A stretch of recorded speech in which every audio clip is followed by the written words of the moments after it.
When I was 10 years old, I was very much into scouting. I loved the opportunities, the fun, the challenge, the adventure. I loved getting the badges as well. You know the badges that you get on the arm? And I remember taking the badge book home, and I'd flick through the badges and see which one I wanted next. And that would be my goal. And then I'd ask my mother or my father, or the scout leader of course, to help me to work towards those goals. In fact, you might be able to see from this photo here, the first 3 badges I got were swimming, cycling and running, which is very significant to find out later on in my journey. I carried on with scouting through my young adult years, getting the top award as a Queen Scout. I also loved running. I would run everywhere. I loved it. This is me on the left, it's my brother on the right. I carried on with scouting, with running through my adult years, and entered many events, and I joined a local running club as well. They were called Kilmarsh Kestrels, and I did marathons and 10k races, but mainly I ran because I loved it. In 2002, I had a near fatal car accident. I skidded on the wet road and it crashed into a post on the side. There's nobody else on the road, there's nobody else in the car, I wasn't speeding, it's just a really bad accident. Both of my legs got crushed in the accident. It took the emergency services about an hour to cut the car apart, and then they mercy dashed me to the nearest hospital. That was the Northern General Hospital in Sheffield. There they saved my life, and then they tried to save my legs. I remember my fiance, my mum, my sister, my brother, they all turned up at the hospital. And I even felt guilty for their inconvenience of them travelling all the way there to be there for me. But it meant a lot. When I came round, I was really glad to see that I had 2 feet at the end of the bed. But then I also learned how bad the injuries were. In my left knee, it had been ripped apart, been bent sideways. So the 4 ligaments that you've got in your knee, 3 of those have been ripped out and had to be replaced. It left me with nerve damage, with lack of feeling, lack of movement, and I now have a drop foot in my left leg. In my right leg, I had 2 parts of bones knocked out, so 4 inches off the tibia, 4 inches out of the fibula. Lots of skin damage, lots of muscle damage there as well. It was around this time that I was told by the consultants that I may never walk again. I think when somebody tells you something like that, it's very much a fight or flight situation. And I can remember lying there in the hospital bed, looking at the ceiling, trying to survive, thinking, I would prove you wrong. I would show you, and I will walk again. But it wasn't going to be easy. What they did with my leg was they shoved it up, so it was about 4 inches shorter, and then they held it all together with a thing called an external fixator. I generally call it the cage. Maybe that's a good representation. So it was my responsibility to twist the bolts on this cage every day for 100 days to get it to the right length, a millimetre a day. And it was very painful and very tough. And you can see here that as I was stretching the cage, the bone wouldn't necessarily grow immediately. I had to stand on the leg, on the bone, to encourage it to grow. So if you don't use it, you lose it. And these were really tough. In fact, I was looking at my diaries a couple of weeks ago, and I don't usually do a diary, but I did diaries for this 3-year period. It's got lots of feelings and poems and prose. It's got loads of photos in it. But there was an entry that I read, and it was a couple of months after the accident. And it said, quite simply, today was a good day, because today I didn't cry. There were lots of people helping me through this period. There were the emergency services, the medical services, my friends, and of course my family. But I also learned that it wasn't always about the time, the resources and the opportunities. It was about me, about my drive, my commitment and my motivation. I think around this period I just wanted to be back to normal. I didn't want people to hold the door open for me anymore. I didn't want them to ask me how I was or how I was feeling. I just wanted to get better and then move on. But it was complicated, especially with my right leg. Much as I got the length there, the bone was still growing, I couldn't get my leg straight. So I had to have another cage put on so that I could then twist the bolts on that every day to straighten my leg. And this was over a 7-week period of rehabilitation. It was an absolute nightmare. By having this cage on, I lost a lot of independence that I built up over the first year. I also lost a lot of movement. I couldn't sleep properly. I couldn't drive my adapted car. And I also remember this being a year anniversary of my accident. And I remember sat in my wheelchair, looking at the computer, reading an email that had just come in from my employer, telling me that they'd had to cancel my employment because of my status. And I couldn't help but think where I'd been a year before that, with good health, good fitness, a good job, a bright future. And as I thought about it, I started to cry. And I couldn't stop crying for about 3 days, sporadically, over and over and over again. This was probably the lowest part of my journey. But I also remember on the 4th day, I stopped crying. And I remember thinking that I had to do something, because it wasn't getting me anywhere, this crying. I had to do something, anything, everything to move forward. So going forward, I'd make sure that I had no regrets. And so that's what I did. And so I kept doing the cage, and eventually the top cage came off. But I wanted to do some exercise. So I remember asking the hospital whether I could get on the exercise bike. And they said, no, you can't. You've got a big metal cage on your leg. Every time you go around, you're going to be clashing with the metal frame of the bike. And I said, oh, that's a good point. But then I thought, as I sat in my wheelchair, looking at this exercise bike, I felt that I was leaning on an excuse. And so I turned that excuse into a challenge. And I took my wheelchair out to my garage, and using my engineering skills, I made myself a big wooden pedal, which I was able to strap onto the bike, and I sat on it, and it pushed my leg out by about 2 inches, and I was able to cycle. And it was amazing. And I can remember getting hot and sweaty. I can remember the adrenaline. I can remember the endorphins being released as well. And I can remember smiling for the first time in a long time.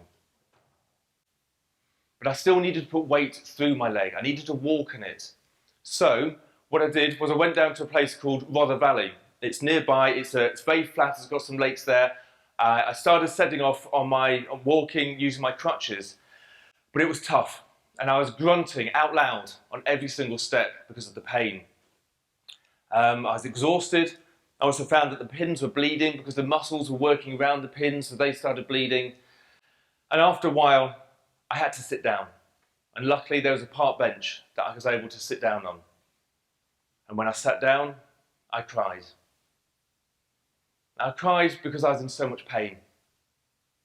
And I cried because I was exhausted. But mainly, I cried because I was disappointed. I had a pedometer on me, and when I read it, it said I'd done half a mile. Half a mile? That's ridiculous. I used to be a marathon runner, 10K runner. After a while, I got myself up, and I walked all the way back to the car, grunting on every step because of the pain. When I got home, eventually I went to bed. I suffered that night with muscle spasms and pain.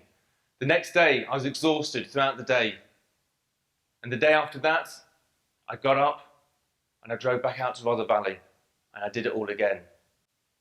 Because that's what I needed to do to achieve my goal, to grow my bone back in my leg. I had to do it. And sometimes I fell, and many times I cried. But eventually, I got past that park bench, and I made it to the next one. And after that, I made it to the next park bench, and I achieved.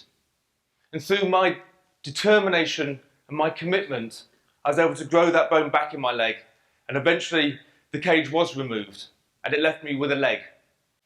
A leg that I hadn't anticipated, with thin tissue, with lack of muscle, with lack of movement, and pain every day for the rest of my life. But I knew that I'd been the best that I'd been to get that leg to where it was. And that was my leg, and this was me. I was back to my normality. Don't compare yourself to other people. And so I wanted to push myself. I set myself challenges, physical challenges. And so over the next couple of years, I started thinking about what I could do rather than what I couldn't do. So I could swim, so I did that. I could cycle eventually, so I did events on that, but I was looking for a new challenge. And I found a thing called a paratriathlon. Swimming, cycling and running for disabled people. Very much similar to my first Scout badges that I got. Now I'd ruled running out because of my disability, but now I had a goal. And so I started working towards that goal and I started running again. And it was really, really painful. And my brain was screaming out, what to do. But my legs just couldn't physically do it. And the pain was amazing, really bad. But even though I sounded like a bit of a one-legged elephant coming down the road at times, in a way I was running again. And that was amazing. So the event is down at Rother Valley, where I've done all my rehabilitation. Also, it's the British Championships. So I'll talk you through the race. We set off on the swim, which is 750 metres swimming through the lake, out of the lake, through transition and onto the bike. I'm leading in my category. Onto the bike, 20 kilometres around the lakes, and I'm still leading, coming off that, through second transition and onto the run section. So this was physically hard for me, but also emotionally. But I'm pushing it, giving it as much as I can, knowing that I'm being caught by my closest rival in my category. But I keep pushing as hard as I can to cross the finish line, to become the new British champion. And I remember being happy, but also crying. And those weren't necessarily tears of joy, but they were tears of relief, or even release. I think it released something inside me, because I did it, I had done it. I'd always said that the accident hadn't ruined my life, but it had changed my life. Now this was a chance for me to fight back. This was a chance for me to show that the accident hadn't had a detrimental effect on my life. To me, this was game on. And so using that anger that I'd released as well, I channeled it over the next couple of years to do lots of training and compete. And it was difficult. I had a family with 2 children, Robert and Susanna. I also had a full-time job, and I was training as an elite athlete in swimming, cycling and running. But we all have time. It's how we cultivate that time as to what we achieve. And I achieved a lot over the next couple of years. I became European champion in my category and eventually world champion out in Beijing in 2011. In 2012, I was beaten by 4 minutes by an Italian, Michele Ferran. When he beat me, I realised that I couldn't go for the gold medal in the next World Championships because 4 minutes is a lot. And so I'd have to settle for maybe silver medal or maybe bronze medal position. And then I realised that I was leaning on an excuse and that I must turn that excuse into a challenge and that I had 6 months to get 4 minutes quicker. And so that's what I did. And coming up to Judgment Day, we set off on the swim. Michele Ferran, he disappeared off. He swims like a fish, to be honest. He's a Paralympian swimmer, so I didn't see him, he just went. I was in his wake. Through first transition, onto the bikes. I'm in second place, which is good, but I still can't see the Italian. Off the bikes, through the second transition, and now I can see him on the run. My running had improved, but by how much? So I'm pushing it as fast as I can, my legs are burning, I finally see him, I catch up with him. It comes around to the last corner, I give it everything I get to cross the finish line to get the gold medal.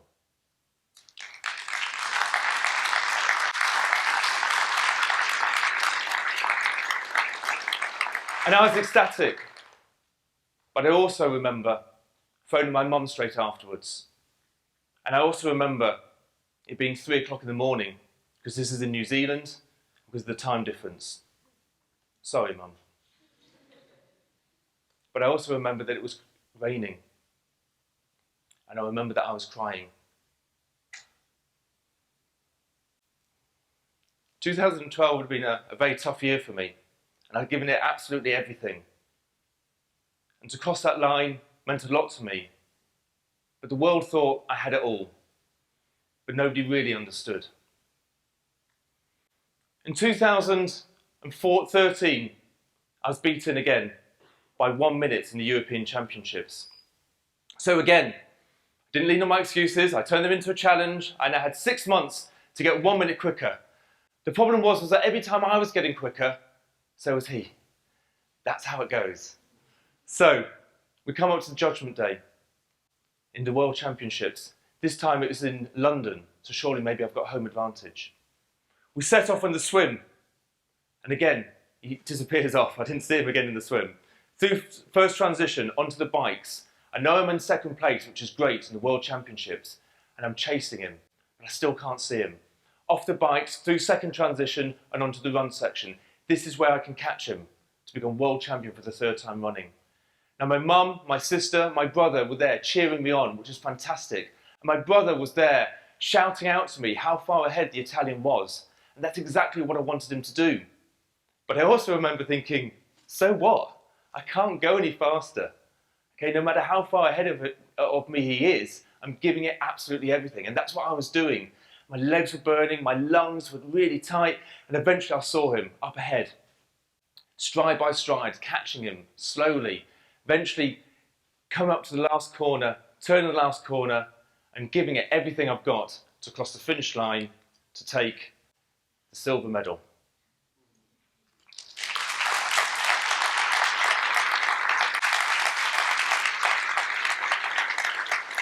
That day I was beaten by 30 seconds by Michael Ferren, but I had absolutely no regrets on that because I'd been the best that I could be in all my preparation.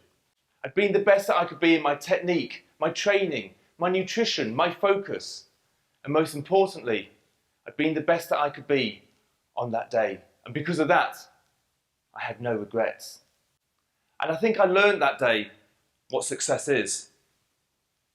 Success is about being the best that you can be. And I felt a relief.